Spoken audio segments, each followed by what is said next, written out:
The Sour Grape by Jory John and Pete Oswald, and published by Scholastic.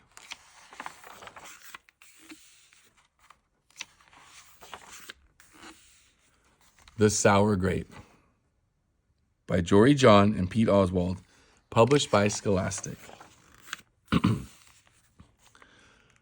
I'm a grape, a sour grape.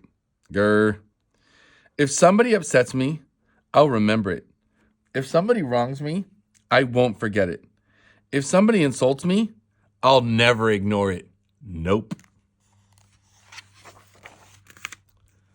See that banana over there? That banana slipped and bumped into me, so I'm holding a grudge. See that orange? That orange didn't call me back for a week. Grudge! See that lime? That lime borrowed my scarf and never returned it. Grudge! I suppose I've got pretty thin skin for a grape. Nobody steps on this grape. Grrr! Granted, it wasn't always this way.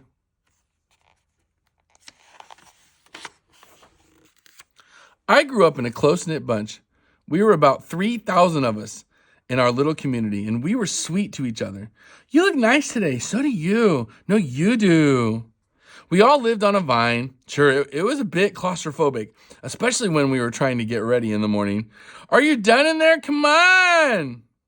But my family was ripe with humor, goodwill, and warmth. We did our best with what we had. Are you going to finish that? My grandparents visited on weekends, and we'd stroll in the sun, and they'd teach us what they knew. They said that it takes a bunch to raise a seed. They said that good grapes roll their own way in life. They told us to be kind, forgiving, considerate, and grateful. Or grateful, my grandpa would say with a wink.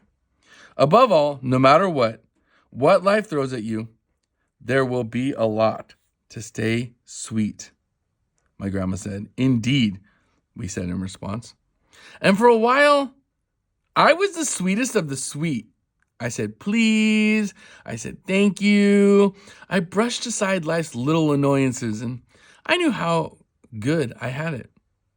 Oops. Haha, no problem at all. But then one day something changed in me.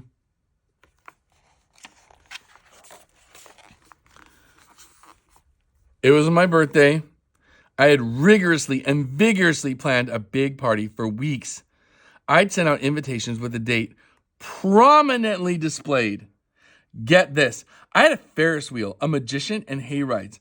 I had snacks upon snacks upon snacks. The highlight of the party, though, was a fireworks display, which would happen at sundown. I stood up front and waited for folks to arrive. I had a gigantic smile on my face, and I waited. And everybody was a little late, it seems. No big deal. No big whoop. So I waited. A tumbleweed rolled by. A coyote howled in the distance. Ow! Sigh. The sun sank behind the hills. And I waited. Nobody showed up. And I mean nobody. By the time the fireworks show started, with me as a sole spectator, I was scowling. I considered everybody I'd invited, and only one thought came to mind. Grudge, grudge, grudge, grudge, grudge, grudge, grudge, grudge, grudge. After that, my personality became something else entirely. I went from a sweet grape to a bitter grape to a snappy grape. Who moved my chair? Finally, I became a sour grape. Grrr. I started holding minor grudges that eventually became major grudges. Why don't you watch where you're going? I scowled so much that my face got all squishy. You know what? Don't even bother calling me back. I took my grumpiness out on others. Are you ever going to return my scarf? And that's just how it's been day after day, week after week, month after month, grudge after grudge. But something happened recently that changed my thinking. I was getting ready to meet up with my friend Lenny, the only fellow I knew who's as sour as I am. Lenny and I usually go to the park where we sit on a bench and rant about stuff. But just as I was heading out the door, I bumped my knee. Oof! After I bandaged myself up, I discovered that I had a flat tire. Ugh! Then I missed the bus, and the next bus was late. Wah! Finally, I got off at the wrong stop. Sheesh! By the time I arrived at the park, it was getting dark. Lenny was fuming and furious with a frown and furrowed forehead, and his face looked all squishy. We agreed to meet at exactly 4 o'clock. You're 3 hours late. I tried to explain why I was so tardy, but Lenny wouldn't listen. He'd already made up his mind. He'd formed a huge grudge, and he wouldn't budge. I couldn't believe it. How unfair, I thought. How ridiculous, I thought. How similar to the way I would react.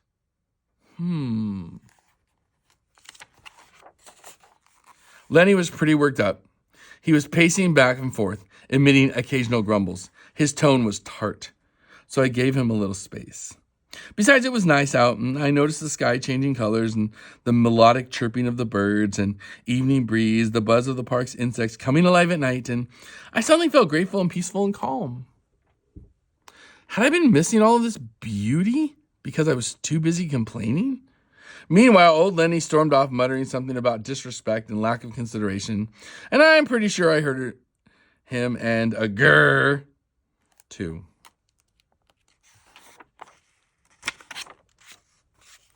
I walked home.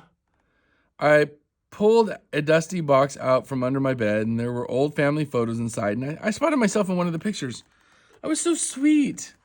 I knew that little grape from the photo was still a big part of me.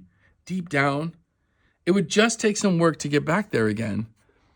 And that was the exact moment I found the invitation I had sent out for my infamous birthday party, the one where nobody showed up, and it said May 31st. But wait a minute.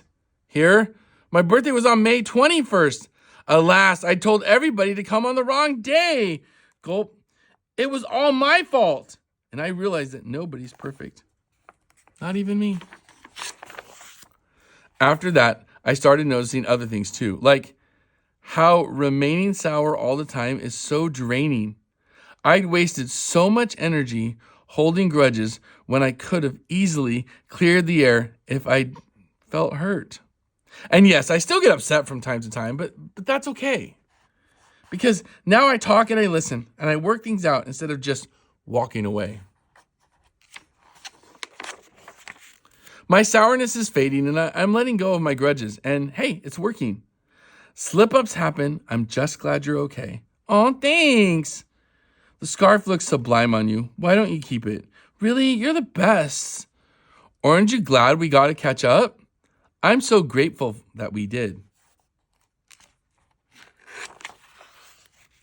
Sure, sometimes I still let out a little grrr when I'm frustrated like this. Grrr. But then I move on. My face is less squishy and, oh, don't worry. Things are okay with Lenny again. Gosh, sorry I'm late. You must be furious. No big deal, my friend. You know what? If you look at things in the right sort of way, and if you remember to be kind, considerate, forgiving, and grateful, life really can be pretty sweet. Yes, indeed.